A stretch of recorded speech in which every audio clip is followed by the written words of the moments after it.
Jadi ini adalah merupakan syarat untuk mempelajari ilmu akidah yang benar.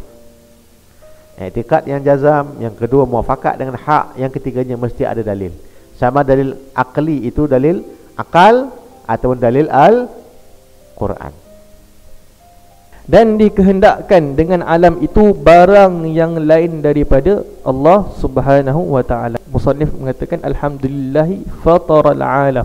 Segala puji bagi Allah yang menciptakan. Fatara maksudnya apa? Menciptakan alam. Fatara tu maksud menciptakan. Jadi dalam hal ni kita kena jaga betul-betul pendengaran kita, supaya dia tak masuk dalam pada kita tu hati yang pada hati kita itu was-was bagaimana saya katakan tadi. Dan was-was ni macam kita sebutkan tadi, khatir yang syar itu dimasuk pada kita tadi, dia bawa 3 benda. Pertama, dia membawa kita kepada lara dan dosa-dosa kecil.